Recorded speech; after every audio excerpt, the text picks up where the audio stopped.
Hey everyone, it's your girl Maddie here, aka Beavermosh, and today I'm talking to you about Divination from the LA-based band Slog. This is a Morbid and Miserable Records release, and this comes from the oh so prolific NT and Jarrett Moran, who just involved themselves in project after project after project after project. They are so prolific, in fact, that in the short lifespan of Beavermosh thus far, I've already reviewed multiple projects that they've been a part of. You can go check out my reviews of Psionic Madness and A Causal Intrusion. Of course, they've been involved in much more than that. And these two have a style and a recipe that really works for me, and it's going to make me keep looking out for what they continuously put out next. They tend to focus on these very dense, gruesome, and rotting soundscapes. The band's music is usually very dark and suffocating, and has this oblique edge to it, and they explore those through various genre vessels. And the music tends to be usually a bit on the weird side as well. This particular project here leans more into a death doom territory, but not the death doom you might expect if hearing the term death doom brings to mind bands like Paradise Lost. No.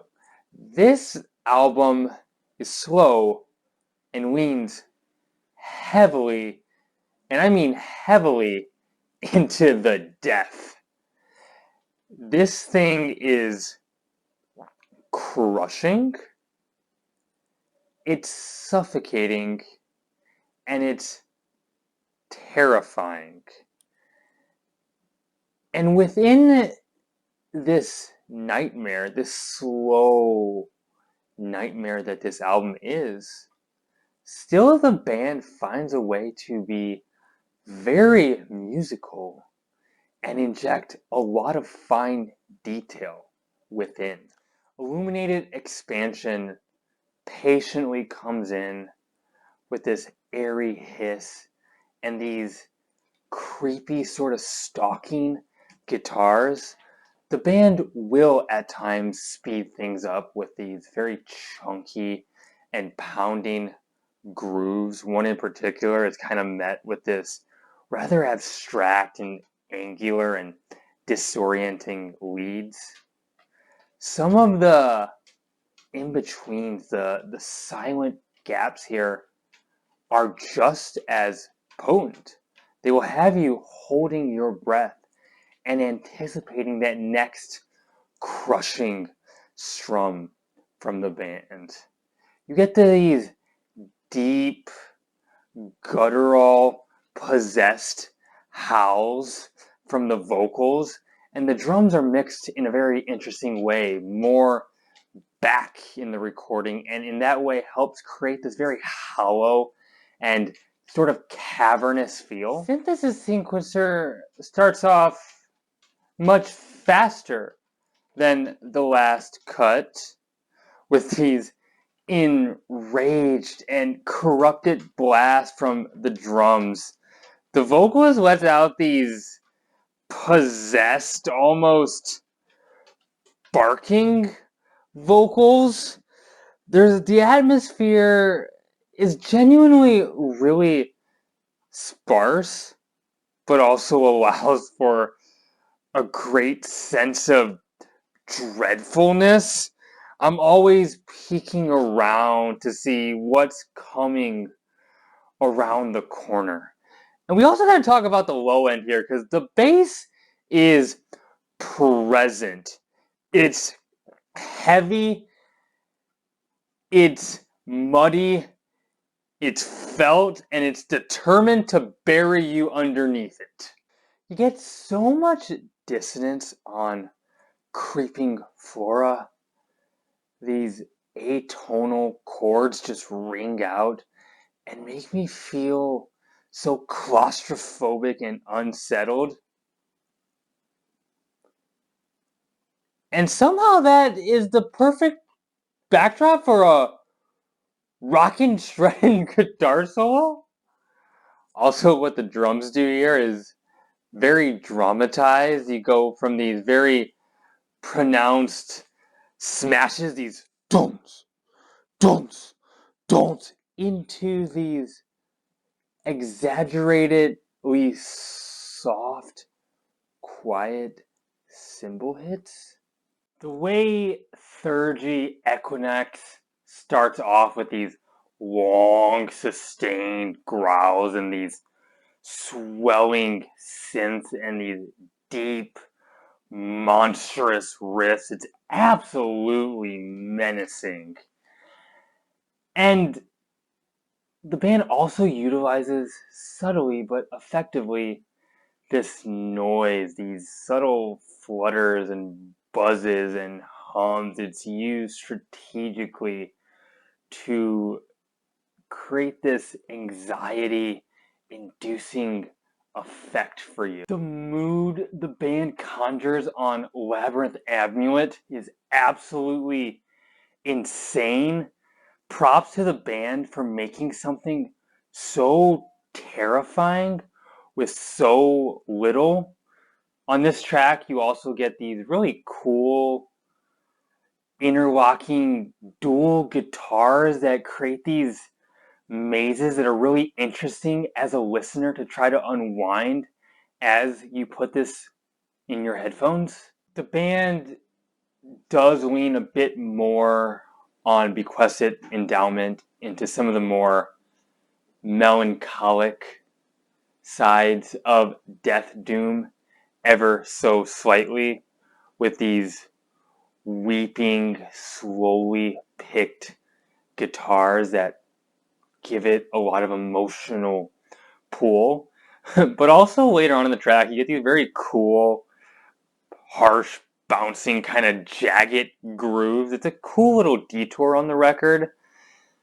It fits well. The band is definitely not just one-dimensional on this record. Slog flexes their exceptional understanding of atmosphere on some value that utilizes them with these dark, hypnotizing arpeggios that work with these restrained growls. I love how the band maneuvers through dynamic changes with ease, from the slower and quieter, more minimalist sections to the absolutely abysmal peaks that this record reaches. Also on this track, take note of these really nasty harmonic things that the guitars do. They're just wicked. Eucharistic purification lays the disgusting and gross on thick. It's this delicious slime cake you get as a treat. This track features a lot of more standard doom metal riffs, but they're delivered in a way that you get this. They're played in a way that's uniquely filthy.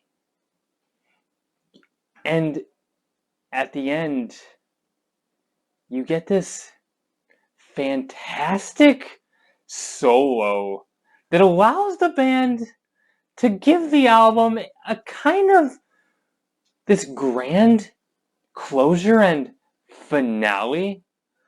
Also, Moran's vomiting, shrieking vocals on this track adds just another level of intensity for you to experience. This record is terrifying. It's monstrous. It's suffocating, and it's very, very, very, very, very heavy. And it's exceptionally musical in that way. These two musicians inject a very unique style and approach in everything that they touch. And I think this album will appeal and reach a wide variety of different types of metal enthusiasts. This thing has amazing atmosphere, great production and sound, mammoth riffs, horrendous vocals, good songcraft. There's not much more I could ask for in a Death Doom record like this, and I really think you should check it out. And those are my thoughts. If you like what I do, enjoy this video, hit the like button. You know why. Get the video out there. If you'd be so kind, it would mean the absolute world to me if you would hit that subscribe button. Leave a comment. I love interacting with those. Unless you're an asshole, then I won't. I have a Twitter you can follow. Link to that bio. This YouTube channel. My name is Maddie, aka Beavermosh. And this is me. I'm signing off. I'm going bye-bye now. Bye. Bye. See ya.